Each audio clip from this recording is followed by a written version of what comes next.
Friends, ये कहानी राधा की है, जो है तो एक गाय, लेकिन बुद्धिमत्ता में कईयों को पीछे छोड़ देती है और अपनी चतुराई से ही एक बड़ी मुसीबत से खुद को निकाल भी लेती है।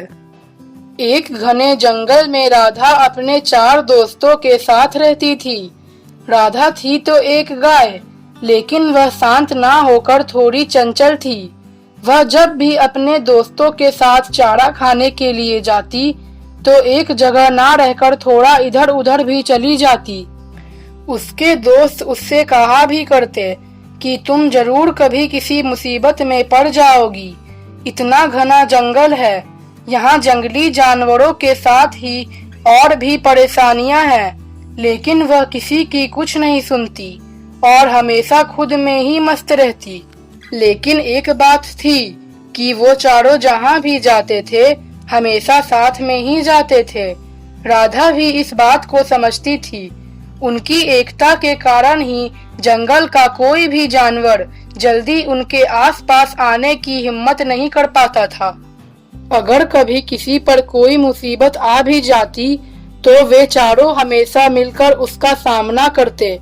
चारों एक दूसरे पर जान छिड़कते थे। एक बार राधा ऐसे ही प्रतिदिन की तरह जंगल में चारा खाने दोस्तों के साथ गई। अपने स्वभाव के अनुसार वह अपने दोस्तों के साथ एक जगह ना रहकर घूमते घूमते थोड़ी दूर दूसरी तरफ चली गई। शिकारियों ने उस तरफ जंगली जानवरों को पकड़ने के लिए एक जगह गड्ढा बनाया हुआ था। जानवरों को पकड़ने के बाद गड्ढे को उन्होंने वैसे ही छोड़ दिया था। बड़ी बड़ी घासों के उग आने की वजह से गड्ढा बाहर से दिखता नहीं था और ऐसा लगता था जैसे वहाँ केवल घास ही घास है। वह उन लंबी लंबी घासों को देखकर उन्हें खाने के लालच में कूदती हुई वहाँ चली गई और उन्हें खाना शुरू कर दिया। वह गड्ढे के एकदम किनारे पर पहुँच चुकी थी, लेकिन उसे कुछ भी पता नहीं था। उसने उन्हें खाते खाते जैसे ही एक कदम और आगे बढ़ाया, वह धड़ाम से नीचे गड्ढे में गिर पड़ी। गड्ढे में उतनी ऊंचाई से गिरने के कारण थोड़ी देर तक तो वो सुन्न रह गई। उसे कुछ समझ में ही नहीं आया कि हुआ क्या है, लेकिन जैसे ही उसे सारा माजरा समझ में आया, वो जोर जोर से चिल्लाकर रोने लगी। गड्ढे से बहुत प्रयास करने के बाद भी वह बाहर नहीं आ पा रही थी।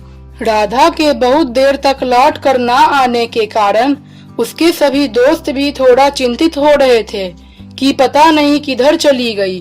तभी उन्हें किसी के रोने की आवाज सुनाई दी। उन्होंने ध्यान से सुना तो उन्हें समझ में आया कि ये तो राधा के रोने की आवाज है।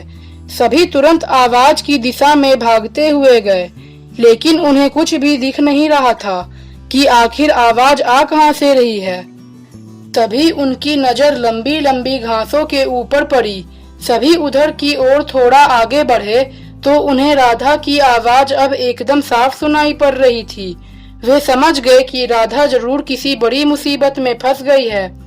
उन्होंने राधा को जोर जोर से पुकारना शुरू किया। राधा ने जैसे ही अपने दोस्तों की आवाज को सुना, उसने रोना बंद किया और वह भी उन्हें पुकारने लगी। सभी भागे भागे उस गड्ढे के पास पहुँचे और उसे गड्ढे में गिरा देखकर सभी दोस्तों के होश ही उड़ गए। पहले तो उन्होंने राधा को डांटना शुरू किया, लेकिन फिर सभी दोस्त उसे गड्ढे से बाहर निकालने के उपाय में लग गए। कोई पेड़ों की टूटी टहनियों को गड्ढे में डालता तो कोई कुछ और करता, लेकिन उनके सभी प्रयास विफल हो जाते। बहुत देर तक प्रयास करने के बाद भी राधा को गड्ढे से निकाल पाना मुश्किल हो रहा था। सभी दोस्त दुखी होने लगे थे, लेकिन राधा का दिमाग अब भी बहुत तेजी से काम कर रहा था।